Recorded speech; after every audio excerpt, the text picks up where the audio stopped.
It was one of those evenings when the city lights shimmered like broken dreams trying to find their way home.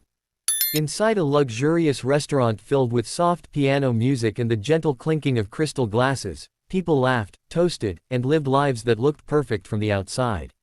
But near the back corner, a young woman stood frozen just outside the entrance, her clothes torn, her shoes worn out, and her trembling hands clutching an old handbag that looked ready to fall apart.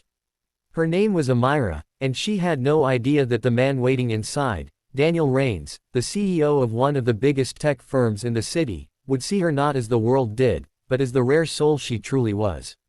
Before we dive into this emotional story of compassion, courage, and unexpected love, if you believe in kindness, second chances, and the power of seeing beauty beyond appearances, make sure to like, comment, share, and subscribe to this channel. Your support helps us spread stories that heal hearts and remind people that goodness still exists. Amira hadn't planned to go on that date. Her friend Layla had secretly created a dating profile for her, using an old photo before her life had fallen apart. Back then, Amira had a good job at a design studio, a cozy apartment, and a wardrobe that made her look effortlessly elegant. But fate had a cruel sense of timing. Within 6 months, she lost her job after the company downsized, her mother fell gravely ill, and medical bills devoured everything she had. By the time her mother passed away, Amira was broke, jobless, and one rent payment away from being homeless. That evening, she hadn't eaten all day. Her reflection in the restaurant window looked like a stranger, messy hair tucked under a faded scarf, jeans with threadbare knees, and a coat that used to be warm but now barely kept the cold away. She thought of running away, of disappearing before anyone saw her like this. But Layla's words echoed in her mind, "You deserve a moment of kindness, Amira. Maybe this date will remind you you're still human." So she stepped inside. The maitre d' gave her a judgmental look that sliced through her like a blade. He glanced her up and down and hesitated before asking if she was lost. When she whispered the name, Daniel Rains, his expression shifted, from disbelief to shock. Daniel Rains was not just any guest. He was one of the restaurant's top clients, a man whose reservations came with his own private table and a personal waiter. The staff couldn't imagine that this poorly dressed girl could possibly belong with him. Still, they led her, hesitantly, toward the far corner of the restaurant where a tall man in a navy suit sat checking his watch. Daniel looked up as she approached. And for a second, time stopped. He had expected another glamorous, self-assured woman like the ones who usually swiped right on him for his status or wealth. But the sight before him disarmed every layer of his expectations. Her eyes, tired, scared, but profoundly kind, met his. Her clothes didn't hide her exhaustion, yet something in her gaze spoke of quiet strength. Daniel stood up instantly, offering a polite smile, and asked if she was Amira. She nodded shyly, almost apologetically. She sat down, fumbling with her hands, embarrassed by the contrast between them. The restaurant felt suffocating, every glance she caught from other tables whispered mockery. But Daniel didn't seem to notice the stares. He asked about her day, her hobbies, and her life, not in the polite, distracted way people usually do, but with genuine curiosity. Amira tried to keep her answers short, afraid of revealing too much. She lied about her job, pretending she still worked as a designer. But the tremor in her voice gave her away.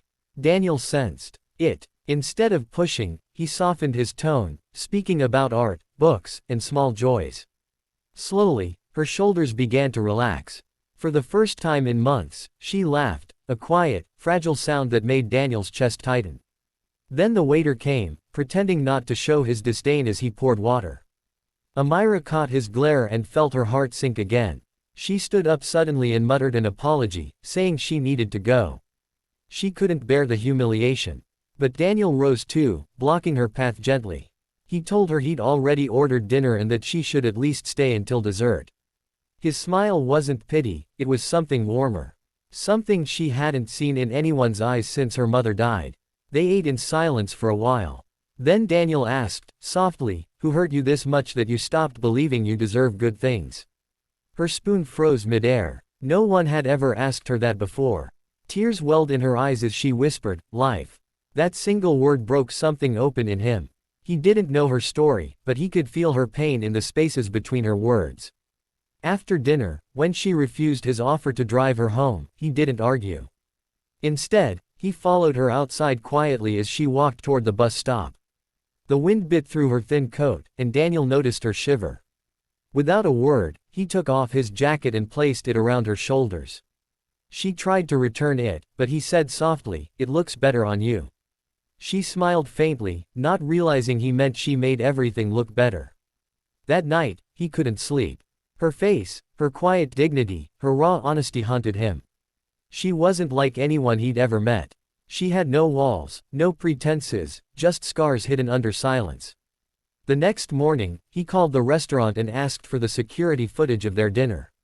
When he saw how the staff had treated her, he personally called the manager and demanded an apology to her in writing.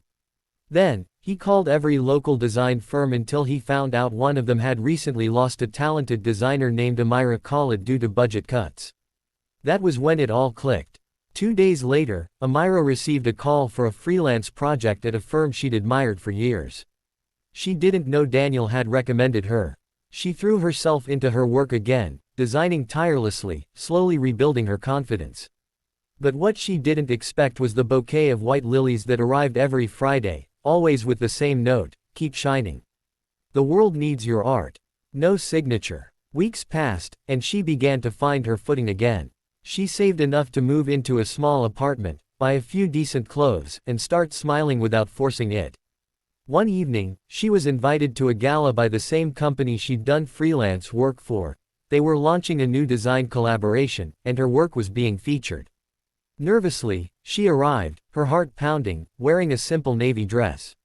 And there, across the room, stood Daniel. He was talking to a group of executives, but the moment he saw her, everything else faded. Their eyes met, and it felt like the first day all over again, but this time, she wasn't broken. She was shining. When she approached, he smiled and whispered, "Now you look like yourself." She smiled back, holding his gaze. "And you," she said, "still look like trouble." They both laughed. Later that night, as the crowd applauded her designs, Amira realized something. Daniel hadn't fallen for her despite her pain, he had seen her through it. And she, who had spent so long believing she was invisible, finally understood that love wasn't about perfect appearances or wealth, it was about recognizing the soul beneath the scars. But love is never without fear. Amira worried that once he knew the truth, that she had been homeless, that she'd lied about her job, he'd see her differently. She confessed everything one quiet evening under the stars, her hands trembling as she spoke. When she finished, Daniel didn't say a word. He just reached out, brushed a tear from her cheek, and said, "I didn't fall in love with who you were pretending to be, Amira. I fell in love with the girl who showed up when she could have hidden. That takes more courage than anyone I've ever met." In that moment, Amira finally let go of her shame. From then on, their story wasn't a fairy tale, it was something better. They built each other up. She opened a small design studio with his help but refused to let him invest, she wanted to earn it. He admired that even more.